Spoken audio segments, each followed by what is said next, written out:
ಈ ಥರ ಎಲ್ಲ ಅಂದ್ಕೊಂಡು ಫುಲ್ಲು ಬರ್ಡನ್ನಿಂದ ಬೇಜಾರು ಮಾಡಿಕೊಂಡು ಲೈಫ್ನ ಲೀಡ್ ಮಾಡೋದು ತಪ್ಪುತ್ತೆ. ಸೊ ಕೆಲಸ ಮಾಡ್ತೀರಾ ಅಲ್ಲೇ ಬಿಟ್ಬಿಡಿ, ಅಲ್ಲೇ ಮರೆಸ್ಬಿಡಿ ಆ ಕೆಲಸ ಮಾಡಿದ್ದನ್ನು. ಸೊ ನೆಕ್ಸ್ಟ್ ಕೆಲಸನ ನಂಬರ್ 1ಇಂದನೇ ಸ್ಟಾರ್ಟ್ ಮಾಡಿ. ಅಲ್ಲಿ ಮುಗಿಯುತ್ತಾ ಮತ್ತೆ ಇನ್ನೊಂದು ಕೆಲಸನ ನಂಬರ್ 1ಇಂದನೇ ಸ್ಟಾರ್ಟ್ ಮಾಡಿ. ಇಲ್ಲಾಂದರೆ ಬೇರೆ ಸೊಲ್ಯೂಷನ್ನೇ ಇಲ್ಲ. ಎಲ್ಲ ಮಾಡ್ತಾ ಇರ್ತೀವಲ್ವ, ಒಂಥರ ಸ್ಯಾಚುರೇಷನ್ ಲೆವೆಲ್ ರೀಚ್ ಆಗಿಬಿಡುತ್ತೆ, ಬೇಜಾರಾಗುತ್ತೆ, ಬರ್ಸ್ಟ್ ಔಟ್ ಆಗಿಬಿಡ್ತೀವಿ. ಅದ್ರ ಬದಲಾಗಿ ನಾವು ಏನೂ ಮಾಡ್ತಾಯಿಲ್ಲ, ಆರಾಮಾಗೇ ಇದ್ದೀವಿ ಅಂತ ನಾವೇ ಅಂದರೆ ಒಂದು ಸೇಯಿಂಗ್ ಇದೆ, fake it till you make it ಅಂತ. ಅಂದರೆ ನಾವೇ ನಮ್ಮ ಬ್ರೈನ್ನ ಫೇಕ್ ಮಾಡಬೇಕು, ಇಲ್ಲ ನಾನು ಏನೂ ಮಾಡ್ತಿಲ್ಲ, ಆರಾಮಾಗಿ ಚಿಲ್ ಔಟ್ ಮಾಡ್ತಾಯಿದ್ದೀನಿ ಲೈಫಲ್ಲಿ ಅಂತ. ಸೊ ಇನ್ನೇನು ಆಪ್ಷನ್ ಇಲ್ಲ, ಎಲ್ಲ ಮಾಡ್ತಾಯಿದ್ದೀವಿ ತಾನೇ. ಸೊ ಅದನ್ನೇ ಎಂಜಾಯ್ ಮಾಡಿಕೊಂಡು ಮಾಡಬೇಕಷ್ಟೇ. ಈಗ ಡ್ರೈ ಪೌಡರ್ ಎಲ್ಲ ಮಿಕ್ಸ್ ಮಾಡ್ಕೊಳ್ತಾ ಇದ್ದೀನಿ. ಅದು ಜರಡಿ ಇಟ್ಕೊಂಡೆ ಆಯಿತಾ, ಕಡಲೆ ಹಿಟ್ಟಿತ್ತಲ್ಲ ಅದನ್ನು ಜರಡಿ ಇಟ್ಕೊಂಡೆ. ಅದ್ರ ಜೊತೆಗೆ ಅಕ್ಕಿ ಹಿಟ್ಟು ಡೆಫಿನೆಟಾಗಿ ಮಿಕ್ಸ್ ಮಾಡ್ಕೊಳ್ಳಿ. ಈ ಮೊಟ್ಟೆ ಬೋಂಡ ಜೊತೆ ಅದು ಒಳ್ಳೆ ಕ್ರಿಸ್ಪಿನೆಸ್ ಕೊಡುತ್ತೆ.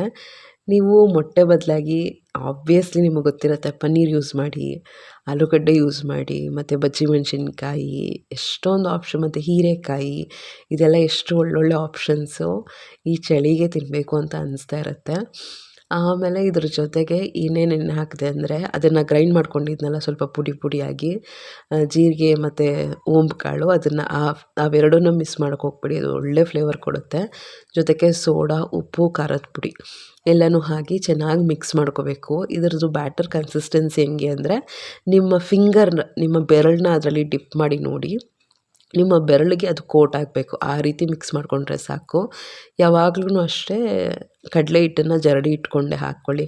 ನನಗೆ ಸೆಲ್ಫ್ ಅನುಭವ, ಕೆಲವು ಸತಿ ಹಾಗೆ ಹಾಕ್ಬಿಡ್ತೀನಿ, ಆ ಗಂಟಿರುತ್ತಲ್ಲ ಅದನ್ನು ಬಿಡಿಸಿ ಅದನ್ನೆಲ್ಲ ಸ್ಮ್ಯಾಶ್ ಮಾಡೋಕ್ಕೆ ತಲೆನೋವು ಬಂದುಬಿಡುತ್ತೆ. ಅದ್ರ ಬದಲಾಗಿ ಒಂದು 20 ಸೆಕೆಂಡ್ ಜರಡಿ ಇಟ್ಕೊಳ್ಳೋದು ಬೆಸ್ಟು ಅಂತ ಅನಿಸ್ತಾ ಇರುತ್ತೆ. ಆಮೇಲೆ ಎಲ್ಲ ಮಿಕ್ಸ್ ಮಾಡಾದಮೇಲೆ ಒಂದು ಸ್ವಲ್ಪ ಈ ಹಿಟ್ಟಿರುತ್ತಲ್ಲ ಬ್ಯಾಟರ್, ಅದರದ್ದು ಟೇಸ್ಟ್ ನೋಡಿ. ಆಗ ಉಪ್ಪು ಹುಳಿ ಖಾರ ಎಲ್ಲ ಚೆನ್ನಾಗಿದೆ, ಸರಿ ಇದೆ ಅಂತ ಅನಿಸಿದ್ಮೇಲೆ ಪ್ರೊಸೀಡ್ ಆಗ್ಬೋದು. ಆಮೇಲೆ ಒಂದು 10 ಮೊಟ್ಟೆನ ಬೇಯಿಸೋಕ್ಕಿಟ್ಟಿದ್ದೆ. ಇನ್ನೊಂದು ಪೌಚ್ಡ್ ಎಗ್ ಮಾಡೋಣ ಅಂತ ಅಂದ್ಕೊಂಡೆ, ಬಟ್ ಇದು ಮಾಡೋಕ್ಕೆ ಸ್ಟಾರ್ಟ್ ಮಾಡಿ ಇದು ವೀಡಿಯೋ ಬೇರೆ ಶೂಟ್ ಮಾಡ್ಕೋತಾ ಇರ್ತೀವಲ್ವ, ಸುಸ್ತಾಗ್ತಾ ಇರುತ್ತೆ. ಅದು ನೀಟಾಗೆಲ್ಲ ಫೋಕಸ್ ಮಾಡ್ಕೋಬೇಕು, ಕ್ಯಾಮ್ರಾ ನೋಡ್ತಾ ಇರಬೇಕು, ಈ ಕಡೆ ಅಡುಗೆ ಮಾಡ್ತಾ ಇರಬೇಕು, ಅಷ್ಟು ಈಸಿ ಇರಲ್ಲ. ಆಮೇಲೆ ಅದೇ ಥರ ಅಂದ್ಕೊಂಡೆ, ಆ ಪೌಚ್ಡ್ ಎಗ್ ಮಾಡೋಣ, ಯೂಟ್ಯೂಬಲ್ಲೆಲ್ಲ ಟ್ರೆಂಡಿಂಗ್ ಇದೆ ಆಯಿತಾ. ಆ ಬಾಯ್ಲ್ಡ್ ಎಗ್ ಹಾಕ್ಬಿಟ್ಟು ಅದ್ರ ಮೇಲೆ ಆಮ್ಲೆಟ್ ಹಾಕ್ತಾರೆ, ಅದನ್ನು ಟ್ರೈ ಮಾಡೋಣ ಅಂತ ಅಂದ್ಕೊಂಡೆ.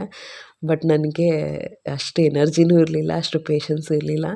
ಅದಕ್ಕೆ ಎಲ್ಲನೂ ಬಜ್ಜಿನೇ ಮಾಡಿಬಿಟ್ಟೆ ಆಯಿತಾ. ಆಮೇಲೆ ಸಣ್ಣದಾಗಿ ಈರುಳ್ಳಿನ ಕಟ್ ಮಾಡ್ಕೊಂಡಿದ್ದೀನಿ. ಆಲ್ಮೋಸ್ಟ್ ಒಂದು 4-5 ಈರುಳ್ಳಿ ಮೀಡಿಯಮ್ ಸೈಜ್ದು ಸಣ್ಣದಕ್ಕೆ ಚಾಪ್ ಮಾಡಿ ಇಟ್ಕೊಂಡಿದ್ದೀನಿ.